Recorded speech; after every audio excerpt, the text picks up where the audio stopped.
Entonces tenemos en primer lugar la comunicación presentada por el profesor Alfonso del Águila, Construir e innovar en tiempos de crisis. Adelante. ¿Te vas a sentar aquí?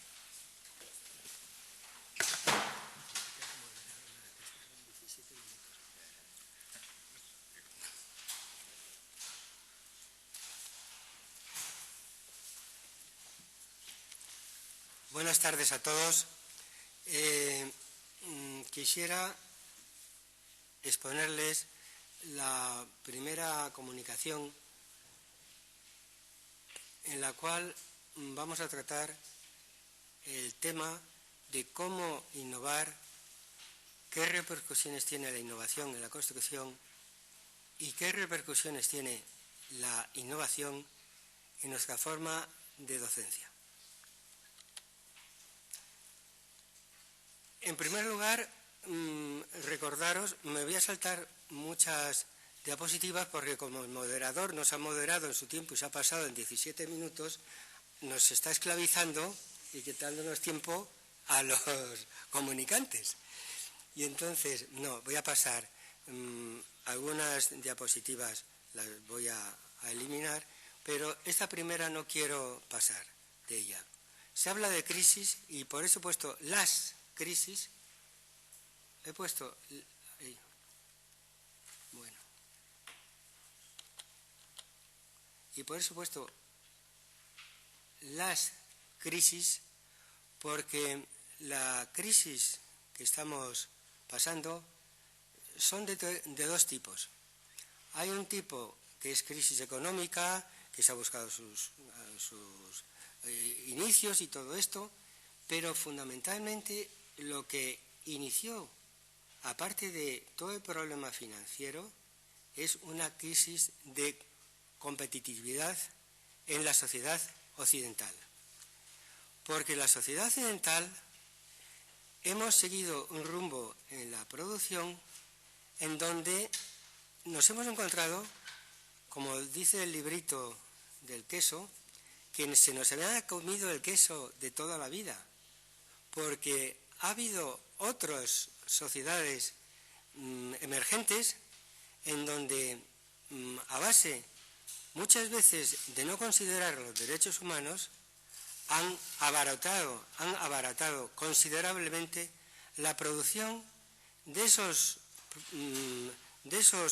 productos que Occidente tenía y fabricaba, pero a precios incomparablemente altos con sociedades en donde se trabajan todos los días de la semana un número innumerable de horas, donde trabajan los niños y todo ello. Incluso Occidente ha hecho como disimulando, como no queriéndolo ver, se ha tapado la nariz y ha empezado a comprar todos esos productos de esas sociedades importantes, emergentes, que tienen mucho mercado, tapándose la nariz en cuanto a derechos humanos, y ha sido una de las causas en donde ha ido floreciendo más la falta de competitividad del mismo Occidente.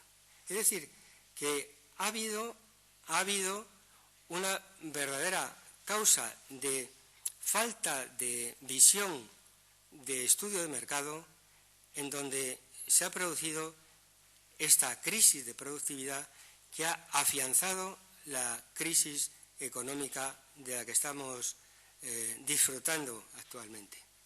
Es más, en España estamos convertidos en el país de menor productividad de Europa. No sé si estamos antes de Letonia o después de Letonia. Y esa diferencia se va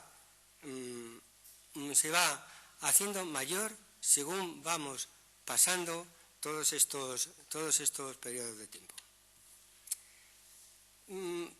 ¿Hay algún aspecto bueno en las crisis? Pues hay que ver siempre la botella medio llena. ¿Qué pasa con las crisis? Pues las crisis también depuran los sectores, igual que cuando un enfermo entra en crisis, no quiere decir que se va a morir, sino que se va a pasar por un estado en donde puede resultar un efecto sanador.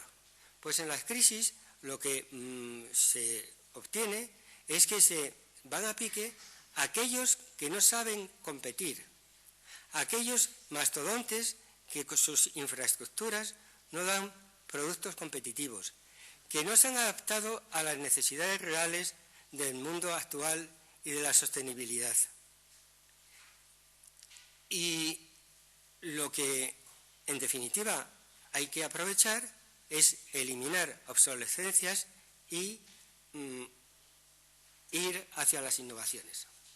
Esto nos ha pasado aquí en España, ya pasando a la construcción, donde el boom inmobiliario estaba totalmente ajeno a la innovación tecnológica. ¿Por qué? Porque la construcción, en lugar de innovar, tiene un colchón muy fácil, que es traer más o menos mano de obra. Mano de obra que, como dice Juan Monjo, no se puede decir sea mano de obra artesanal ni construcción artesanal. Es una construcción artesanal pero sin artesanos. Es decir, con gente que viene del campo, vino en los años 60 y del campo nos ha venido, pero de campos ecuatorianos, marroquíes, subsaharianos, etcétera, en el boom inmobiliario.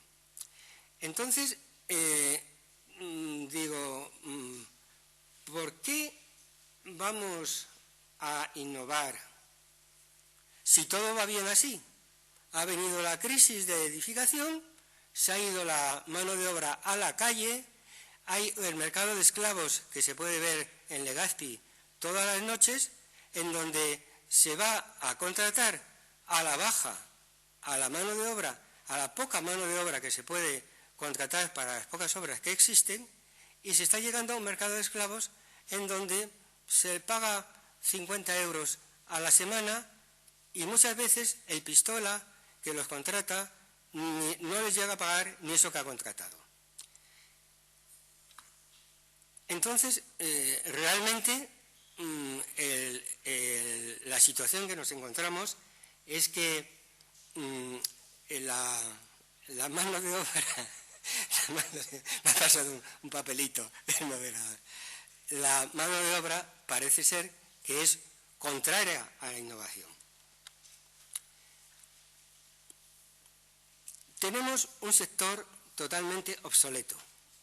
En Europa se ha hecho un programa Manuvil que trata de industrializar la construcción para modernizar el sector. Nosotros estamos capeando con otro proyecto mucho más pequeño, que es el Inviso, con el mismo fin. Es decir, queremos sacar la obsolescencia del sector y modernizarlo, innovarlo, sacarlo de una actividad primaria a una actividad industrial, en donde hay una serie de ventajas generales que todos se las saben. Ya hay una serie de ventajas para las empresas y en la mano de obra, sobre todo en la mano de obra, en donde se puede llegar a una especialización, a una mano de obra más estable y por tanto más productiva y sin ese mercado de esclavos que yo les decía antes que hay en Madrid y hay en todas las provincias españolas. ¿Cómo puede colaborar la universidad y la empresa? La universidad y la empresa, por un lado, es fundamental su comunicación, no solamente por lo que aporta la empresa en cuanto a conocimientos de la realidad, sino realmente que muchas veces necesitamos su apoyo económico. Los fondos económicos que tenemos para la innovación, no solo en la universidad, sino en todo el Ministerio de Investigación, ni de lejos llega a alcanzar lo que se necesita. Entonces, en todos los países desarrollados hay una apuesta porque la empresa, la industria, participe en esta investigación. Y la universidad, pues, aunque Juan propone contratar investigadores, también los docentes necesitamos investigar, aunque no nos dé ningún resultado económico propio, para poder impartir nuestra docencia al alumnado, de tal modo que nuestra docencia esté siempre puesta al día. Según el espacio europeo, según el espacio de educación superior europea, nuestras clases magistrales se van a ir prácticamente eliminando. El profesor va a tener que explicar ideas y conocimientos básicos, pero tiene el profesor que abrir su docencia hacia el mundo real del alumno. No puede abrir la docencia a un profesor que está alejado del mundo de la realidad, yo soy del Departamento de Construcción, de la realidad del mundo de la construcción.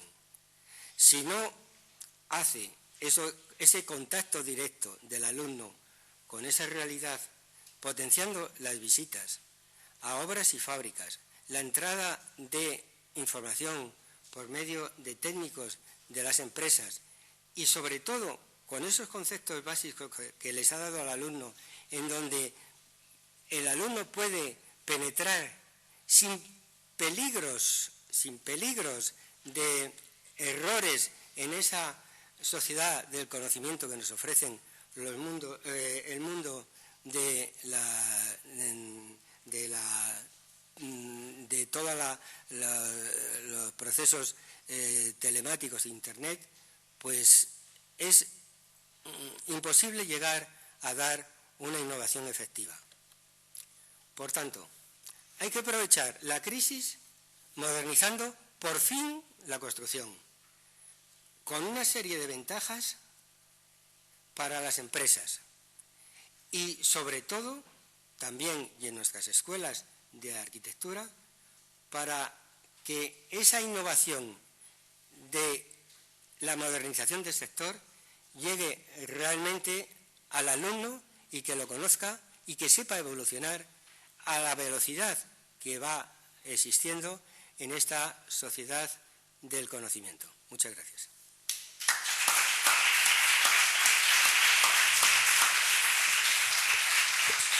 Muy bien, pues muchas gracias al profesor del Águila por no haber seguido mi ejemplo.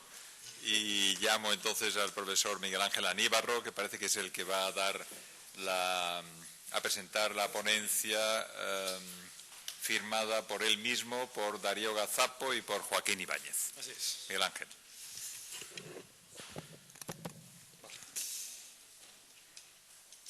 Bueno, yo no he traído PowerPoint, así que tenéis menos excusas para cerrar un poco los ojos y dormir.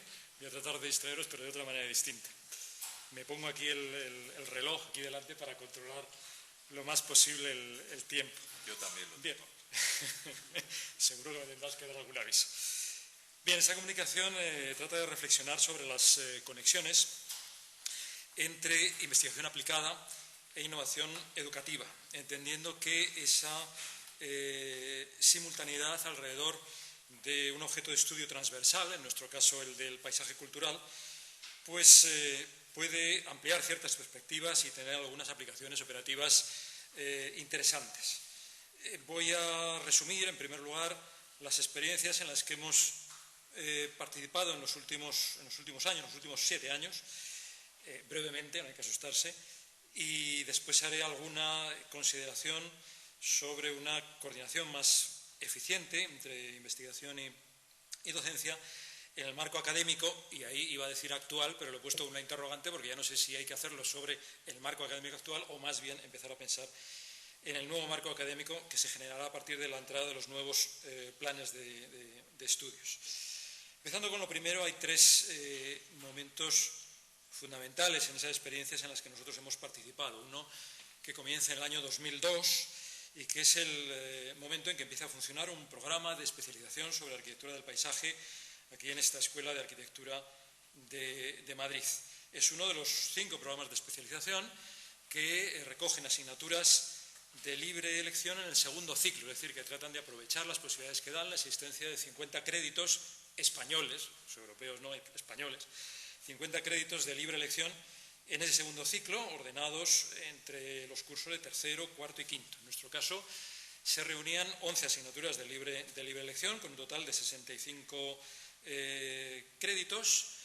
Participaban profesores de 5 departamentos distintos y después se han ido incorporando también profesores externos, algunos de la Escuela de Ingeniero de Montes, de la misma universidad, de la Universidad Politécnica de Madrid, y en otro caso también profesores del Consejo Superior de Investigaciones Científicas.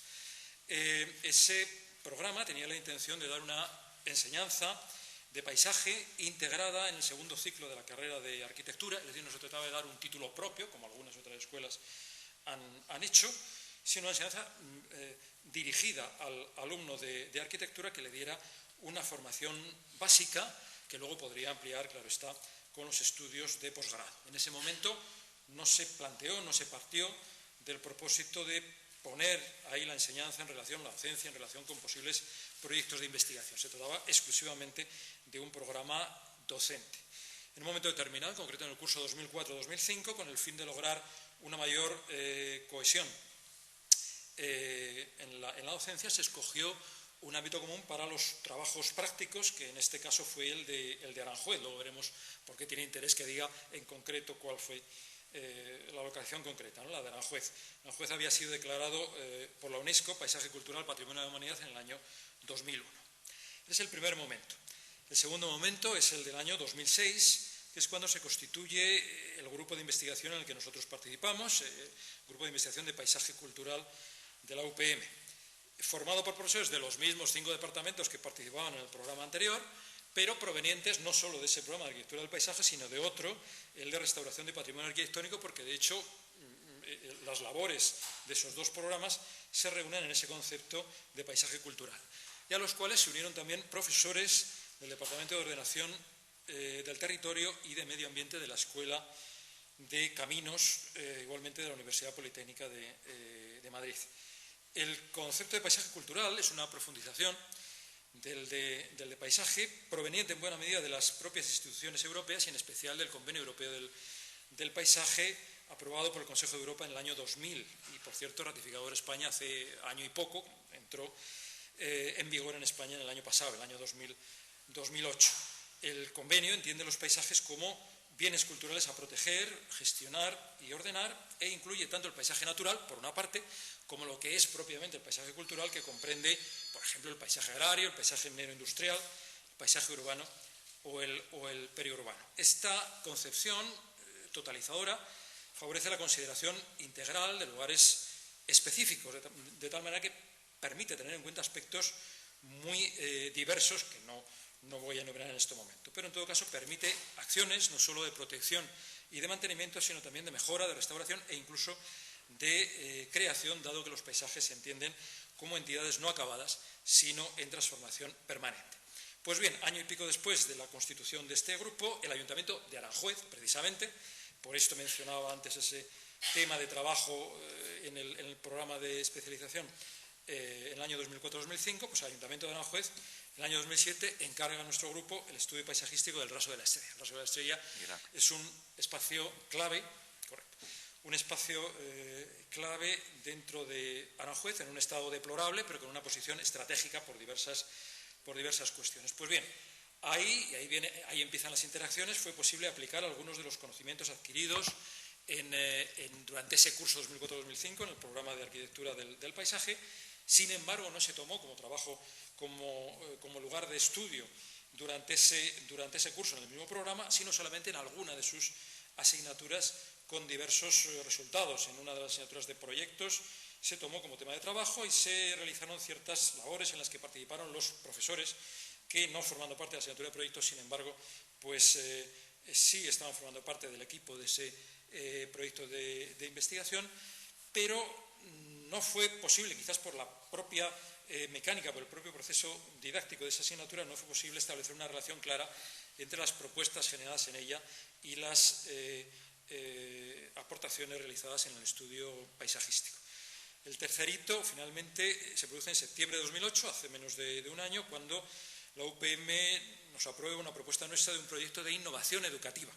Es una figura específica de nuestra universidad que tiene bastante interés, sobre un tema que nosotros denominamos el proyecto contemporáneo en el paisaje cultural, que tenía el propósito de ensayar formas de coordinación de la enseñanza entre distintas asignaturas a partir de un tema compartido que volvía a ser el del paisaje cultural. En este caso participaban 2 asignaturas de proyectos y 7 asignaturas de libre elección provenientes no ya de los programas que hemos mencionado antes, sino de 4 de los 5 programas de especialización de la ETSAM, lo cual deja bien claro que se trataba de establecer enlaces transversales, con horarios complementarios, con un objeto común de los trabajos, que en este caso era el paisaje minero de Puerto Llano.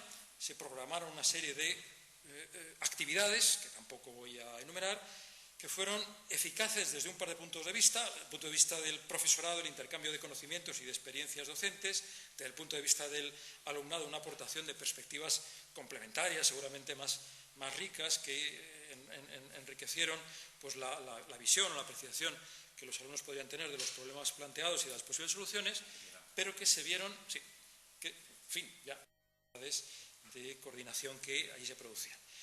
En conclusión, esta secuencia muestra cómo los temas de aplicación docente, de aplicación y de investigación se entrelazan, a veces de forma azarosa, la mayor parte de las veces, esto hay que decirlo, en algunos casos de forma intencionada, pero también que innegablemente se producen ciertas dificultades. La docencia y la investigación tienen procesos de desarrollo y tiempos de desarrollo distintos, exigencias de profundización también diferentes, requerimientos organizativos distintos, y para resolverlos, creo que hay que decirlo así, la universidad no ha previsto todavía mecanismos específicos y, por tanto, resulta que son los profesores los que tienen que hacer un sobreesfuerzo de coordinación que muchas veces no están en condiciones de lograr, produciéndose una dispersión de tareas, una dispersión de esfuerzos que retarda y que puede llegar a menoscabar bien las labores docentes, bien los resultados de la investigación o quizás, en parte, ambas cosas. Estructurar adecuadamente este entrecruzamiento por parte de las universidades, por parte también de los centros, pensar un esquema específico que haga compatibles, por ejemplo, sin entrar en muchos detalles, por ejemplo, simplemente el reparto adecuado de la dedicación del profesorado, sabiendo que no vamos a tener, como antes subrayaba el profesor Monge, nunca vamos a tener una dedicación completa a la investigación, que va a ser siempre parcial. Pensar ese esquema específico, promoviendo donde haga falta, donde sea conveniente, la transversalidad entre departamentos y grupos, puede ser una manera bastante eficaz de enfocar esa renovación docente que se nos pide en los nuevos planes de estudio. Nada más, muchas gracias. Muy bien.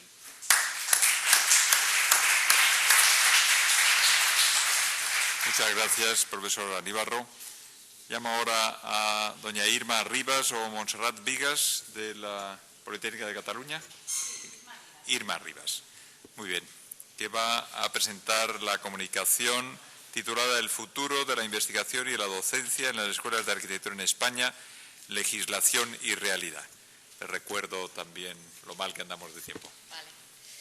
Bueno, futuro de la investigación y la docencia en España. Todos sabemos un poco lo que vamos a intentar, o lo que hemos intentado es ver qué pasa, es decir, investigación y docencia es fundamental en la carrera académica, ver qué pasa, qué dice la legislación y ver un poco cuál es la realidad. Después de la superación del modelo franquista, se aprueba la LRU del 83, que continúa la LOU del 2001, ¿no? Y dice algo así como que el proyecto de vida académica debe estar encaminado a conseguir unos centros universitarios donde arraigue el pensamiento libre y crítico y la investigación. Dice, solo así la institución universitaria podrá ser un instrumento eficaz de transformación social al servicio de la libertad, la igualdad y el progreso social para hacer posible una realización más plena de la dignidad humana. Bueno, yo creo que perfecto, ¿no? ¿Qué pasa? Que la LOU, en el artículo 40, dice que la investigación, aparte de todo esto que dice anteriormente, dice es un derecho y un deber del personal docente e investigador de las universidades. Por el otro lado, se supone que es una actividad y una dedicación investigatoria a nivel científico, tecnológico o artístico, que debe determinar la eficiencia también en el desarrollo de la actividad profesional. Y luego, aparte, este artículo admite la máxima flexibilidad para que las universidades puedan desarrollar su política de profesorado y planificar adecuadamente sus necesidades docentes e investigadoras. O sea, en principio, el marco de la investigación y de la docencia se marcan como los definitorios en la carrera universitaria y los focos de atención, ¿no? Entonces, esto es lo que dice la legislación, y cuando pasamos a ver cómo todo esto se desarrolla y cómo todo esto sigue adelante, pues tenemos la figura del doctor, que es el que tiene plena capacidad docente y que se acredita a través de una tesis doctoral. Una tesis doctoral que supone, como todos los que hay aquí que la tienen, una labor de investigación intensa que tiene que ir en paralelo con una labor también profesional en el marco académico y, como también se ha sugerido en las ponencias anteriores, fuera, para poder complementar un poco toda la actividad que se va a desarrollar luego en el aula. Entonces se crea la figura del profesor ayudante, una figura que en principio está muy bien, y dice que como finalidad es la de completar su formación investigadora con una dedicación a tiempo completo durante un máximo de 4 años. Entonces, por ahora todo muy bien, pero es que esta figura apenas existe y apenas existe en las escuelas de arquitectura, que es de donde yo conozco un poco más. Y resulta que la figura de profesor ayudante no es solo que no exista, sino que aparentemente queda medio sustituida, medio camuflada por la de profesor asociado, que es una figura que, según se cita, es una figura que debería ser minoritaria y reservado a intervenciones complementarias por parte de profesionales de prestigio con mínima dedicación a la universidad. Y entonces ya llegamos al punto en el que esto no es así en la realidad. ¿Qué pasa? Que la figura de ayudante, que es una figura que está perfectamente aprobada por la LOU, perfectamente definida, que es una figura donde el marco donde se establece pues, es fantástico, es una etapa de la carrera investigatoria que donde la universidad te arropa y te da unas mínimas garantías de realización de un trabajo con bastante dedicación, profundidad y rigurosidad en el tema de tesis, para el desarrollo del tema de tesis. Pero claro, esto no es así, porque estas figuras, como ya he citado, son prácticamente inexistentes. Y son inexistentes porque el salario que a las que estas personas se le dedica es mucho mayor. Y entonces lo que sucede es que la figura del profesor asociado es la que retoma esta posición y, claro, la figura del profesor asociado es una figura que cobra 5 o 10 veces menos, que es una persona que su investigación no está retribuida, no está acolchada, no está defendida y que, por otro lado, necesita una constante acreditación por parte de organismos externos y por parte de organismos internos del propio centro, del propio departamento, que muchas veces velan más por la corrección política de su comportamiento que realmente por lo cuantitativo y la calificación de la acreditación como investigador. Entonces, claro, hay como una desvirtualización total en lo que realmente se pretende en los centros, en esta libertad que proponía la LOU, ¿no? Esta libertad para los centros universitarios, ejercitarla de esta forma, y resulta que al final los profesores ayudantes no existen, los asociados son súper numerosos y cumplen un papel que van sustituyendo a los profesores titulares, que cada vez va viendo menos, los asociados van entrando, no se les da un colchón, no se les permite tener un margen de actividad un poco protegidos a nivel de salario, a nivel de horario, a nivel de todo. Entonces aparece una desvirtualización total, yo creo, que de lo que el marco legislativo defiende. Entonces, ya estamos. Bueno, entonces simplemente un poco resaltar esto, ¿no? Que en principio los intereses de la universidad deberían ser tener un personal cualificado y de prestigio, y realmente el marco legal lo contempla y el marco real está totalmente desvirtualizado y no corresponde realmente con las pretensiones que debieran ser. Vale. Muy bien, muchas gracias.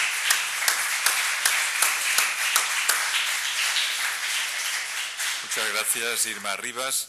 La siguiente comunicación va a cargo de Jorge Benavides Solís, de la Universidad de Sevilla, y se titula La investigación institucionalizada en la ETSA, no sé si se refiere a la de Sevilla o en general a todas.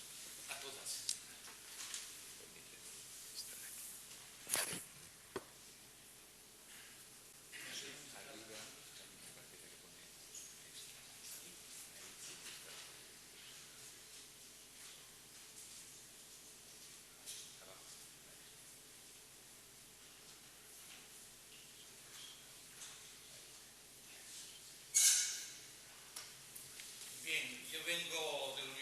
Sevilla, me encantaría que cuando tengáis posibilidad de leer la comunicación podamos establecer o se genere un canal de intercambio de inquietudes. Esta ponencia desarrolla los siguientes apartados, es decir, la motivación que tuve para redactarla, indudablemente trabajo sobre la ciudad tiene una dimensión pública y en consecuencia me preocupa fundamentalmente aquello. Y he puesto en duda de cómo la investigación institucionalizada desde el I más D más I es una fórmula indirecta para pautar la libertad de investigación y canalizarla hacia lo que dice la ley, desde luego, auspiciando la relación con la empresa. La investigación tiene un marco universitario y, desde luego, hay un marco concreto en el que se trabaja en urbanística y en la arquitectura también.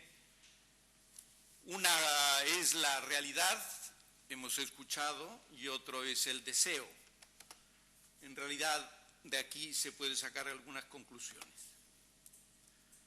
Esta es una comunicación que envié al Congreso Nacional de Arquitectos de Valencia, que manifiesta la preocupación que tengo cuando pienso en la ciudad. Esas son las nuevas urbanizaciones. Es una urbanización en la periferia de Sevilla. Esta es una calle de una ciudad asiática. Esto es un barrio de Sevilla, de la periferia de Sevilla, y esto es el centro de Sevilla. Esta es la motivación. ¿A quién preocupa que estemos construyendo una ciudad tan fea? Estamos haciendo más del 95% de esa ciudad que son edificios, no arquitectura. Las ciudades actualmente funcionan como sistemas cerrados. Los polígonos residenciales fuera del borde urbano, muchos de ellos también dentro, son insostenibles, feos, desangelados, desacogedores y no proporcionan una mejor calidad de vida. Y no conozco que alguien esté investigando sobre este tema. Estos hechos no son tema de investigación ni de preocupación académica o ciudadana, tampoco del periodismo ni de los colegios profesionales. Una primera conclusión me lleva a decir que la investigación acerca de la arquitectura y de la ciudad carece de la precisión vocacional de la ciencia, está vinculada a la subjetividad del arte, condicionada por la normativa y por el interés lucrativo, pero pertenece y debe desarrollarse paradójicamente dentro del ámbito del interés público. La investigación pautada, que recibe la protesta masiva de estudiantes que no son escuchados por esos niveles estamental o directivos de la universidad. Y surge esta preocupación porque hasta fines de los años 80 la investigación tenía como referencia el manual de Frascati, pero repentinamente, pues ya a partir de los años 90 se incorpora precisamente la tercera I o la segunda I, la innovación. Y destaca la ley del 2007 que la universidad y la empresa deben colaborar con el fin de estimular la competitividad de las empresas. La investigación más innovación, dice, tiene aplicación empresarial clarísima en las ingenierías. Nos ha demostrado las ponencias y comunicaciones que han hablado sobre construcción. Digo yo, cabría la investigación la innovación en una investigación para responder a estas dos preguntas. ¿La ciudad clásica ha muerto? ¿Qué es hoy arquitectura? ¿Cuál sería el tamaño del mercado al que podrían incorporarse los resultados de la investigación? ¿Tendría mercado? Esto me lleva a concluir entonces que el I más D más I es un condicionamiento a favor del mercado. El bienestar humano depende de la buena salud de la economía, de acuerdo a eso. Este criterio merma las opciones en los campos o aspectos desvinculados del mercado y próximos a la cultura. Se generan así numerosos agravios comparativos de fácil constatación que deberían ser resueltos con el apoyo de una clara política universitaria. Esta es la secuencia de cómo se inicia el proceso de privatización, también en la investigación y en consecuencia en esa vinculación a las universidades. Todo esto desde luego está en la ponencia, me gustaría que la leyeseis. Son datos concretos de cómo pues en estos años aparece, fijaos, el aumento de universidades. Esto es del 98-99, esto es del 2005 al 2006, cómo aparecen entonces universidades privadas y cómo el número de departamentos aumenta en las universidades privadas antes que en las públicas. Lo que me lleva a la tercera conclusión. El proceso de privatización a partir del 2010 generará un entorno de privilegio para las universidades privadas y católicas. La investigación específica sobre la arquitectura y la urbanística por su baja rentabilidad lucrativa se verá aún más postergada que actualmente. Quedará a expensas de las fundaciones, que no son sino una inversión social de un mínimo porcentaje del lucro privado para desgravar impuestos y las subvenciones, desde luego, públicas. Esto demuestra entonces el proceso de privatización. En la universidad, digo, hay dos vicerrectorados, uno de investigación, otro de transferencia, lo que quiere decir de vinculación a las empresas.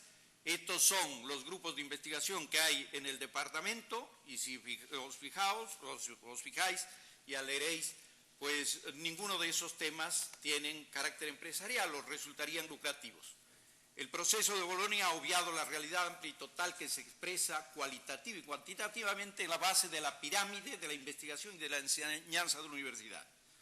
Contrariando a los paradigmas democráticos contemporáneos, este proceso Bolonia se está plasmando impositivamente de forma vertical, jerárquica a partir del vértice, resulta fuera de época. Son 4 puntos ya y termino para... Estamos en una realidad en la que producimos, la forma de producir ha cambiado, ingeniería genética, también la forma de reproducir, ingeniería genética, mascotas, la forma de relacionarnos a través del chat, la forma globalizada de consumir con fines lucrativos. Es imagen de una investigación que durante 5 años hice sobre durante 2 años hice sobre la forma de consumir el suelo en las áreas metropolitanas de Andalucía. Se consume más o menos entre 600 y 2.200 metros cuadrados por habitante, cuando lo normal debería ser entre 100 y 140. Despilfarro total. Formas de consumir, eso es Florida, y a la derecha pues las formas de consumir, marcas, comidas, y así nos va. Esta es la realidad, entonces, no es como la deseamos, tenemos una economía globalizada. La pregunta, el deseo, ¿cómo superar las deficiencias? La respuesta, desde luego, está dada, pero no la cumplimos. A partir del 2010 decía que la investigación, los estudios universitarios quedarán globalizados según un modelo norteamericano. La ciudad se convertirá estrictamente en un artefacto inmobiliario lucrativo. Cuarta conclusión, el proceso bolonio, contrariando los paradigmas democráticos contemporáneos, se está ejecutando de forma anticuada, jerárquica a partir del vértice, no de la participación proactiva, transparente y de consenso. Esta es la última transparencia que ya ni siquiera voy a leer, simplemente pulsar en el tiempo que me queda para que podáis brevemente repasar. Gracias.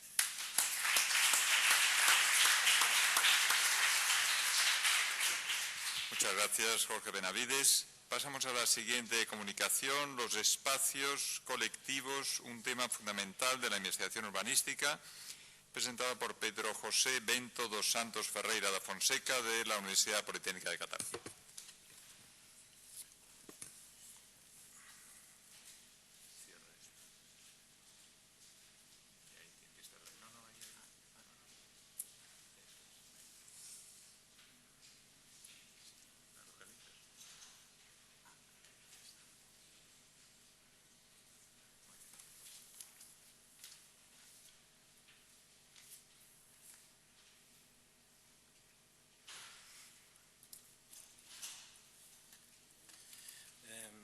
Hola, buenas tardes. Intentaré explicaros por qué pienso que los espacios colectivos constituyen un tema fundamental de la investigación urbanística.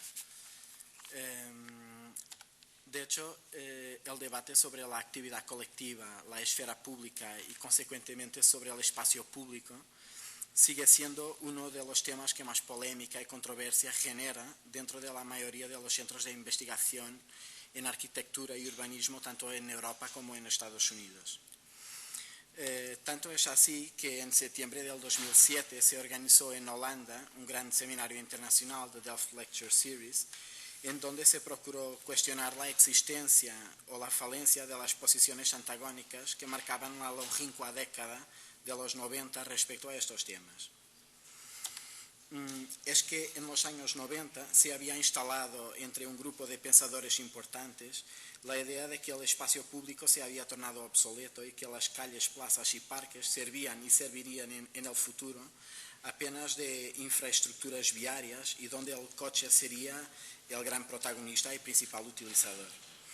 Y se publicaban trabajos que son hoy muy conocidos, como The End of Public Space de Michael Sorkin o The Phantom Public Sphere de Bruce Robbins, entre otros.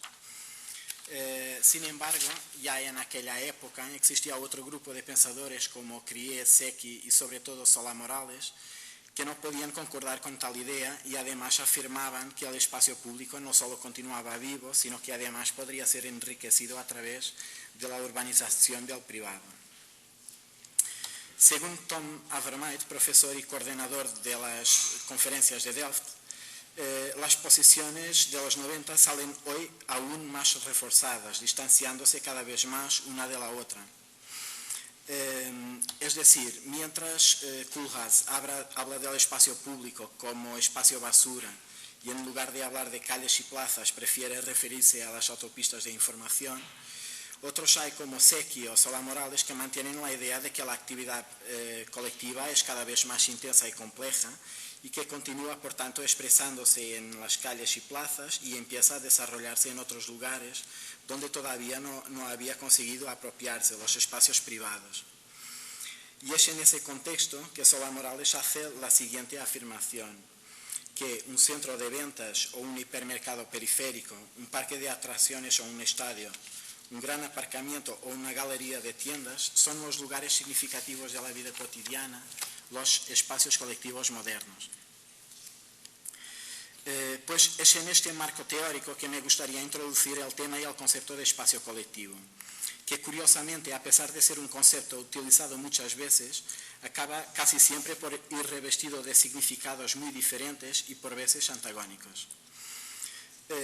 Resumiendo, si es verdad que la generalidad de los partícipes está de acuerdo cuando se afirma que un espacio puede ser abierto o cerrado, es decir, un espacio exterior o un edificio, luego unos se apresan a desarrollar mucho más sus concepciones en función de los espacios exteriores o libres, atribuyendo poca atención a los espacios cerrados y viceversa. Y lo mismo se podría decir respecto a la cuestión de la propiedad.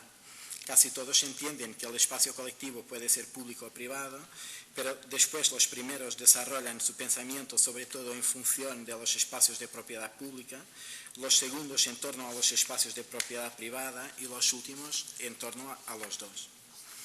Pensamos por esa razón que su producción teórica podría ser agrupada por tres periodos temporales distintos a que corresponden unas preocupaciones generales comunes. El primer momento se produce, por lo tanto, en finales de los años 70, marcado esencialmente por la obra de Serassi y por el coloquio internacional de la UNESCO que tuvo lugar en París en los años 78 y 79 con un discurso muy relacionado con los espacios exteriores públicos. El segundo momento parece acontecer ya en finales de los 80, inicios de los 90, con un trabajo de José Luis Maldonado, Los espacios colectivos en la ciudad, y un artículo de Manuel de Solá Morales, Espacios públicos y espacios colectivos, un nuevo reto, urbanizar lo privado.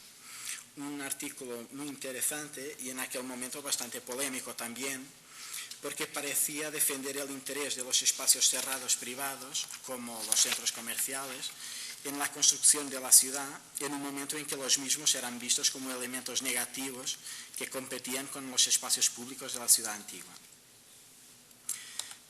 Por fin, el tercer y último momento acontece ya en los años 2000 a través de un conjunto de publicaciones y eventos especialmente patente en el Fórum Universal de las Culturas de 2004 en Barcelona y en la publicación reciente del número 71 de la revista holandesa OASE, en que el concepto de espacio colectivo es mucho más abierto, sirve tanto los espacios exteriores como los espacios interiores públicos o privados.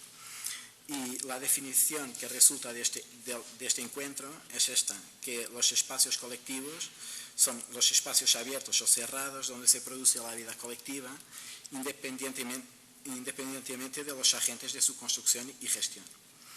Por tanto, según esta concepción, los espacios colectivos abarcan más espacios que aquellos que son exclusivamente públicos, para pasar a integrar aquellos que son solo privados o que son semipúblicos, igual que amplían el espectro diciendo que no son apenas los espacios abiertos, pero que son también los espacios cerrados o aquellos que son semicerrados.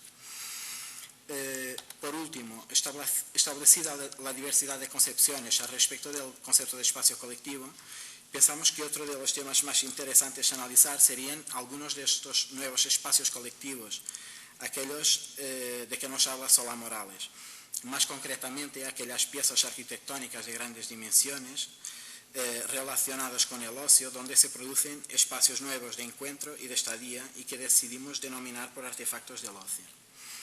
El centro comercial Illa en Barcelona, el Millennium Dome en Londres o el Sony Center en Berlín, a pesar de proyectados y construidos en momentos históricos diferentes, constituyen algunos ejemplos que permiten ilustrar esta nueva realidad y excelentes casos de estudio para una futura investigación. Nos parece también que la reflexión se debería centrar sobre todo en el conjunto de relaciones físicas, como por ejemplo el acceso a la experiencia del encuentro con el otro, que se establecen en estos artefactos entre los mismos y el espacio exterior público y aún entre los mismos y la ciudad. Sin embargo, hay todo un conjunto de otros aspectos más de orden social, como el conjunto de cuestiones relacionadas con la identidad, la seguridad, las libertades, que vienen siendo debatidas cada vez más por técnicos de la sociología, geografía, economía y otras, alimentando un debate muy intenso y que sería interesante continuar.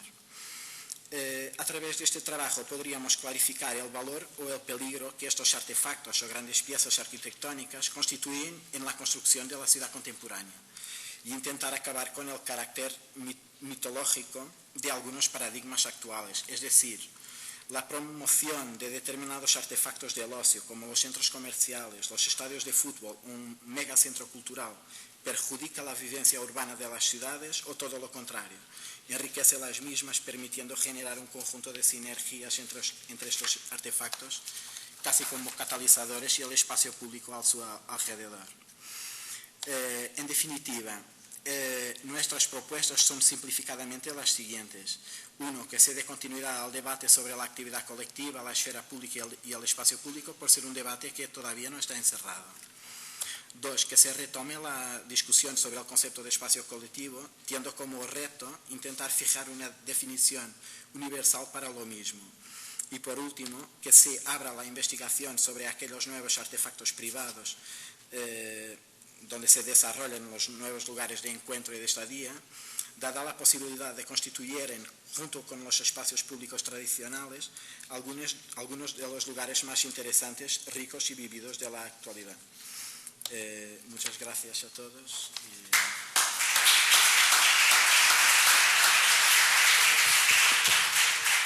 Muy bien, muchas gracias.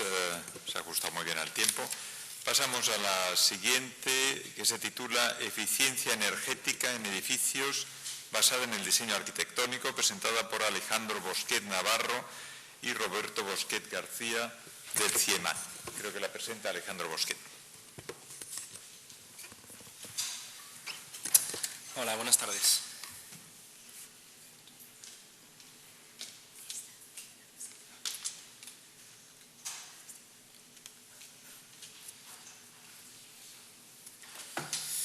Bueno, yo en principio mandé 2 comunicaciones a este congreso, una de ellas no me ha dado tiempo a hacerla, entonces al final lo que presento aquí es un híbrido.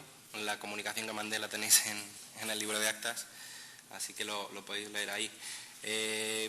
Yo creo que lo más importante a día de hoy, y más en este país, o en general en los latinos, es el que se dé la transferencia de conocimiento. Tenemos la costumbre de investigar, guardamos la investigación para nosotros porque es nuestra, y el resto del mundo que arre, si tiene que investigar, pues haga un estado del arte y comience.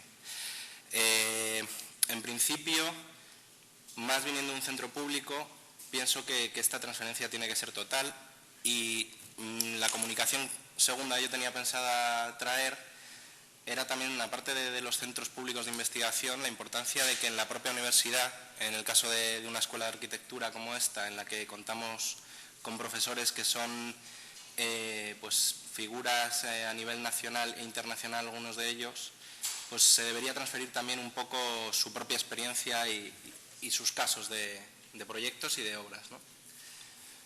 En este caso, la transferencia de conocimiento ha venido casualmente pues por unas necesidades que solicitaba Madrid Global, que es una fundación del Ayuntamiento de Madrid, encargada de gestionar todo el tema del pabellón de Madrid en la Expo de Shanghái de 2010, y no es más que la transposición de nuestra experiencia y nuestra investigación en arquitectura bioclimática, que es un término que tampoco me gusta mucho, porque la arquitectura es bioclimática, a mi modo de ver, y si no, no es arquitectura. Igual que nadie plantea que tenga que tener estructura un edificio, pues nadie se debería plantear que la arquitectura fuese bioclimática. Y a lo mejor tenemos el problema importante de que más que dar dinero a alguien lo quitamos, porque lo que hacemos es ahorrar. Y aunque la gente tiene en la cabeza que la arquitectura son paneles fotovoltaicos, la arquitectura bioclimática, captadores solares y una serie de productos que vienen de la industria, pues la arquitectura bioclimática consiste en ahorrar energía a través del propio diseño, en una correcta elección de materiales y demás. Y nosotros hemos demostrado que se puede llegar a ahorrar hasta un 60% con un correcto diseño desde un inicio. En este caso,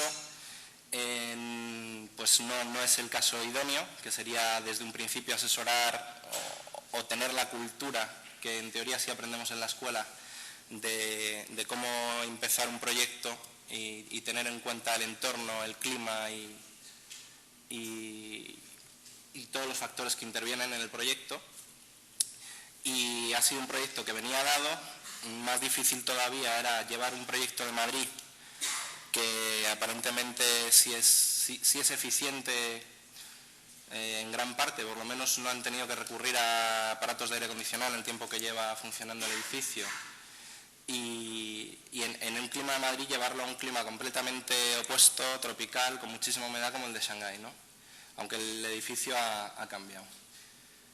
A nosotros nos llega a la unidad de investigación este proyecto, que es una readaptación de la casa de bambú de Foix, de Alejandro Zadera, de Carabanchel, y que bueno, es un edificio de 4 plantas y sótano en el que hay un núcleo de comunicación, con unos núcleos de comunicación vertical adyacentes, y en el que a ambos lados de este gran núcleo, que es un espacio, es un atrio abierto en todas sus alturas, se distribuyen a los lados pues los espacios expositivos. El sótano es una planta técnica de instalaciones y no tiene más. La circulación siempre se produce de fuera adentro. Se sube por unas escaleras mecánicas exteriores. En este espacio público que habría aquí abajo hay otro árbol de viento de ecosistema urbano, en este caso también traspuesto a Shanghái, mucho más complicado. En el caso de Madrid introducen humedad para acondicionar el entorno. Aquí lo que tienen que hacer es quitarla y se accede al edificio a través de la escalera mecánica, y toda la circulación es de arriba abajo, pasando por los espacios positivos y recorriendo el atrio este común del edificio. El edificio mantiene su carácter de la fachada de bambú en las fachadas sur, este y oeste, y en la norte plantean un muro cortina de vidrio de una sola hoja. Bueno, estos son plantas del edificio, no tiene mayor interés en este momento, que quedan 2 minutos. Esto es una sección del sistema del edificio, los que os comentaba, el espacio público de circulación con el atrio hasta arriba, y pues todo el sistema de acondicionamiento estaba resuelto por un sistema convencional de aire acondicionado, gastando lo que hubiese que gastar. El muro cortina de vidrio a norte le ponen esta especie de lamas, pues que tampoco sirven más que para un tema estético, supongo por continuar con el tema del bambú. Nosotros realizamos un diagrama psicométrico para analizar las estrategias a tomar, pues en verano deshumidificación, ventilación natural y convencional, y refrigeración convencional donde no se puede llegar con la ventilación natural. Y en invierno, ganancias internas a través del sol, energía solar pasiva y activa cuando no se pueda complementar la pasiva, y lo mismo, calefacción convencional si no se puede conseguir el resto. Estos son estudios de las temperaturas medias en verano. Bueno, está yendo para atrás. Y esta es la sección. Nosotros lo que planteamos es tratar 2 espacios diferenciados. Uno, este espacio de comunicación con un atrio acondicionado naturalmente. Al fin y al cabo estás esperando en la calle o en el espacio público exterior, ¿no? Tienes que entrar al edificio, pues porque sigas en un espacio intermedio tampoco te va a pasar nada, ¿no? Y un espacio ya más acondicionado, que es el expositivo, con un acondicionamiento con captación térmica para suelo radiante y frío solar, que es conseguir aire acondicionado frío sustituyendo la máquina de compresión habitual por una máquina de absorción que lo que hace es convertir el calor captado del sol con un sistema de sales en frío. Genera frío ahorrándose el compresor eléctrico, digamos. Entonces el sistema es aprovechar ventilación natural cruzada a través del atrio, una chimenea solar encubierta que tiene la captación solar, y como me dicen que termine, pues ya voy muy rápido.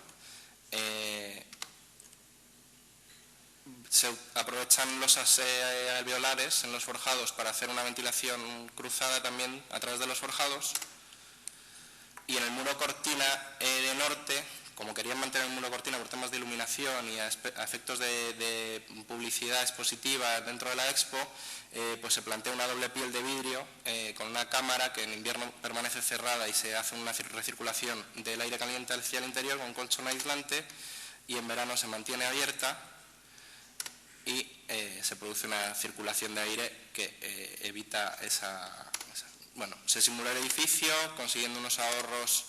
En el caso se analizó la piel de bambú para que en invierno se tuviera en cuenta si dejar mucha sombra, en verano los porcentajes de sombra para optimizar al máximo, y se ve que en verano se puede, aprovechando bien un sistema de sombreamiento con esos celosillas de bambú, una refrigeración de un ahorro de un 12%. En la fachada norte se consigue un ahorro de un 15% y un 10% entre invierno y verano, a diferencia en referencia a la fachada que planteaban ellos. Y bueno, luego se planteó también el porcentaje de acristalamiento del muro cortina al exterior, ya que llevaba esa fragmentación, pues poder poner partes opacas. Y pues nada más. Muchas gracias.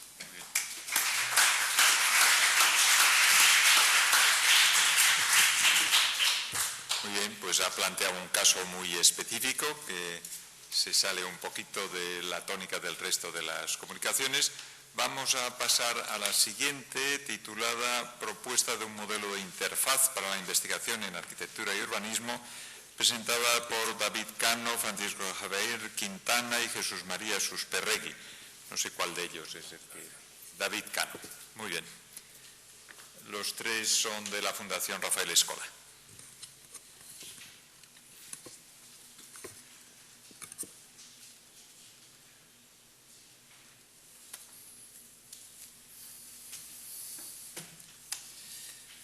Bueno, buenas tardes a a todos. Mi nombre es David Cano y junto con Javier Quintana y Jesús María Susperregui pues hemos elaborado esta ponencia que tiene como objetivo proponerles un modelo de unidad de interfaz en investigación en arquitectura, aunque puede extenderse a otras disciplinas y a otras entidades, y que actualmente pues estamos ejecutando en la Fundación Rafael Escola. Bueno, el concepto de unidad de interfaz proviene del análisis de los diferentes agentes que existen en el sistema científico-tecnológico español, que podemos dividir en tres grandes grupos, como son las entidades ejecutoras de I+D, tanto públicas como privadas, hospitales, universidades, centros de I+D de la Administración General del Estado, etcétera. Las administraciones públicas, tanto a nivel autonómico como a nivel estatal e incluso a nivel europeo, y estas unidades pues se sitúan a medio camino entre todas ellas. En concreto, el modelo que les proponemos es un modelo que está próximo a las entidades, a lo que actualmente se conocen como fundaciones financiadoras, pero que tiene muchas características de los centros tecnológicos y de investigación privados, como vamos a ver.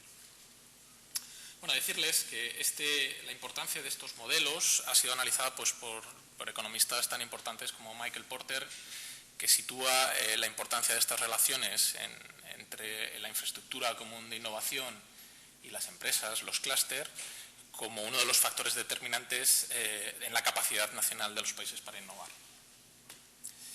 Bueno, volviendo al modelo, este modelo se basa en incorporar pues características de entornos tradicionales de investigación y desarrollo, en concreto, y en la medida de lo posible, pues tratar de mejorar algunos problemas que existen.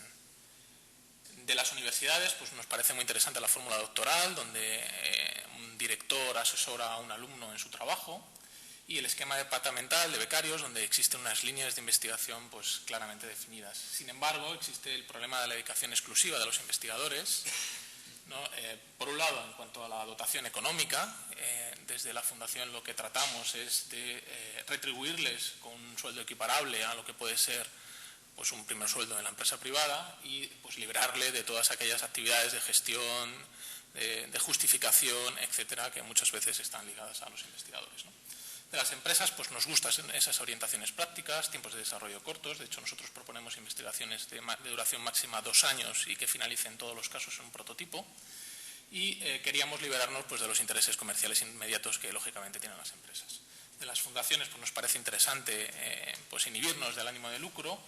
Y, por otro lado, pues queremos implicarnos más en las investigaciones de lo que tradicionalmente hacen las fundaciones, con una mayor proximidad profesional. Y del entorno científico, pues destacar la importancia de un asesoramiento científico excelente hacia los trabajos. De esta forma, pues constituimos un programa dirigido a jóvenes investigadores, a jóvenes profesionales, que lo articulamos mediante un programa de becas que de hecho está abierto hasta el próximo 31 de julio, en el cual se desarrollan pues, sistemas, conceptos prácticos, es decir, estamos hablando de investigación aplicada que tiene que ser razonablemente viable y de alguna forma pues, sinérgica con lo que la Fundación y sus entidades patrocinadoras pues, vienen haciendo.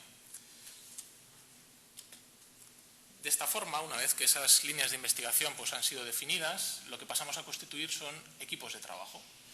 Esos equipos, la parte fundamental es el investigador, que es sobre el que nosotros pues, volcamos la mayoría de nuestros esfuerzos, pues le dotamos de directores, de consultores, siempre existe una empresa vinculada hacia la investigación y cuando es necesario, pues un organismo público de investigación o privado que dote del equipamiento científico específico y necesario para desarrollar el trabajo. Con todo ello, en el año 2002, pues comienza nuestro programa de investigación en cuantificación energética y en envolventes. Este programa pues, ha ido ampliando otras líneas, como ha sido transferencia de tecnología, ambiente interior, óptica aplicada, estructuras e incluso a otras disciplinas, como es la ingeniería mecánica y la bioingeniería. Y deciros que hasta a fecha de hoy se han desarrollado 38 investigaciones, de las cuales pues, la mayoría de ellas se han finalizado con éxito y, como no algunas, pues, no hemos alcanzado los objetivos establecidos como es normal, ¿no? En cuanto a las entidades y empresas patrocinadoras, decir que su vinculación ha ido aumentando tanto por el número como la dotación de recursos hasta situarnos en prácticamente 30 entidades que son las que hoy en día están relacionadas con nuestra labor. Para finalizar, un pequeño balance de cuál es nuestra actividad, pues deciros que consideramos que tiene una serie de fortalezas y también una serie de mejoras.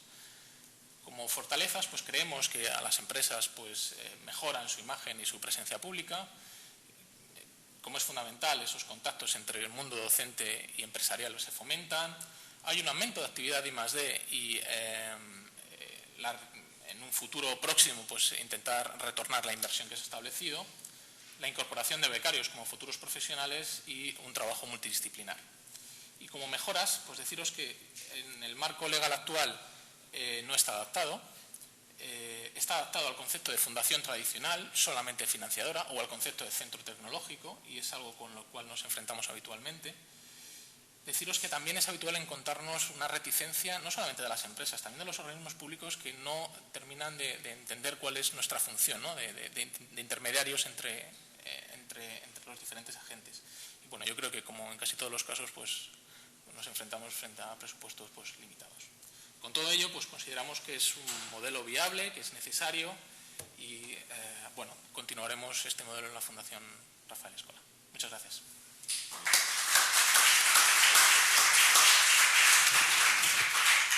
Muchas gracias por ese modelo y por la brevedad en el tiempo que nos ayuda a recuperar algo. Pasamos a la penúltima comunicación de esta primera parte, que se titula Grupos Abiertos, presencia de exóticos, y la presenta Sonia Delgado Berrocal. Sonia.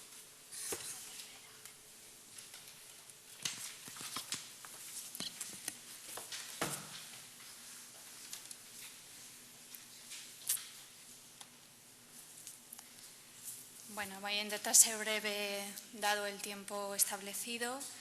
En primer lugar, sí que dentro de la investigación tenemos que tener muy presente qué nos rodea, dónde nos estamos metidos dentro de una saturación, dentro de unos ambientes masificados, una cultura de la masa, donde las universidades cada vez están más masificadas, más alumnado se introduce para estudiar, y dentro de esa docencia tiene que también vincularse ese tema en la investigación. Los vínculos sociales que nos rodean se basan mucho en los temas de polución y purificación de los medios y de los entornos donde nos encontramos. Una densidad, una heterogeneidad, un espacio que se basa en la polifonía de todos los intereses que compartimos.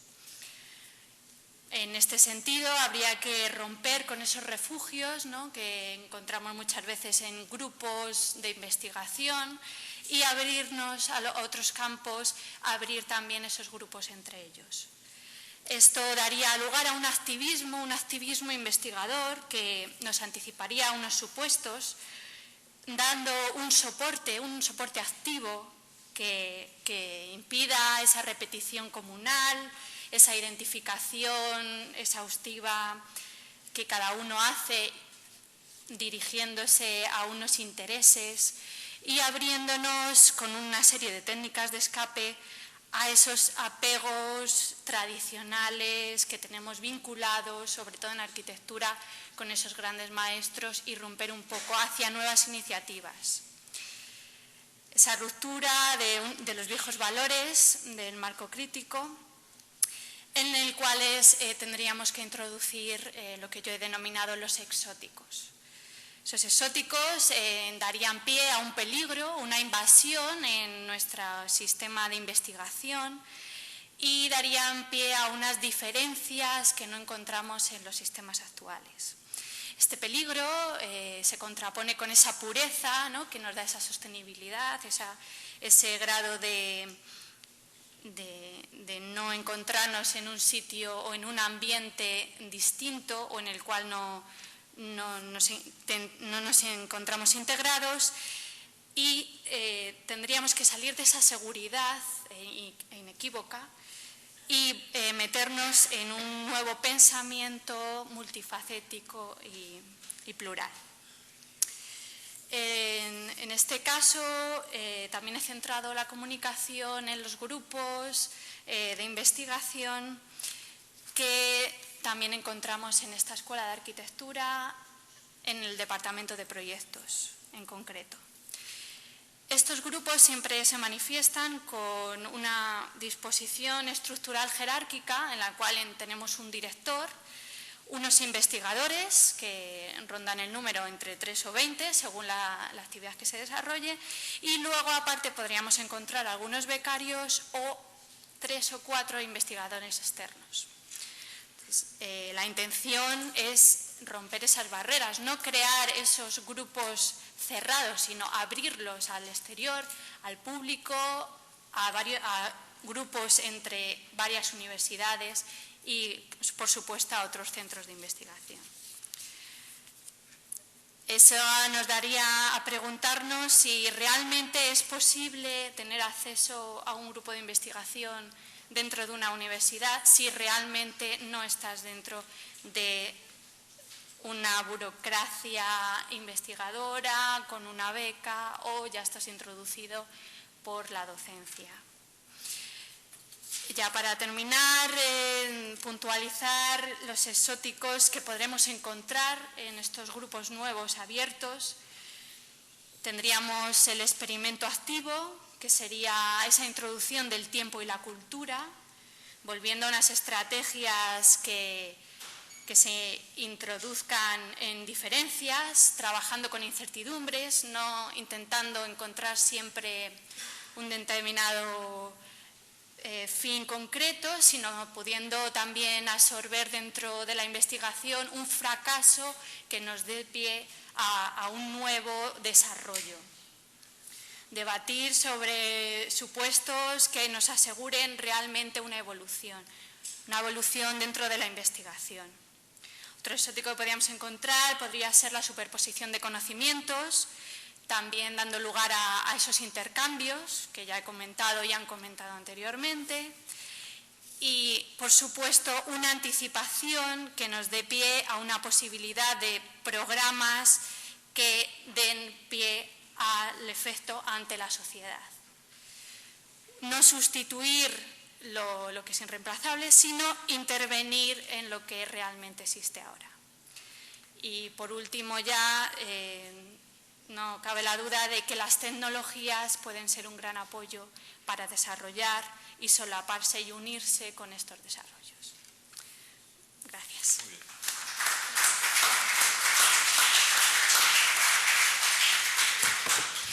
Pues muchas gracias también por estas ideas y por la concisión. Y pasamos a la última comunicación de esta primera fase, que se titula Arquitectura e Investigación, el estado de la cuestión. Escrita y supongo que presentada por María Concepción Díez Pastor y Rivas. María Concepción nos va a regalar los 10 minutos que le corresponden.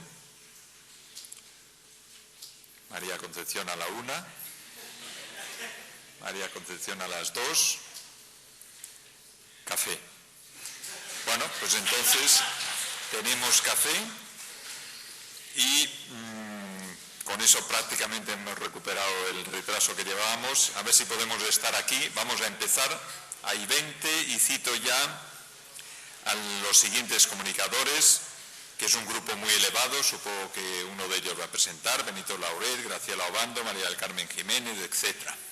A las 6:20. Muchas gracias.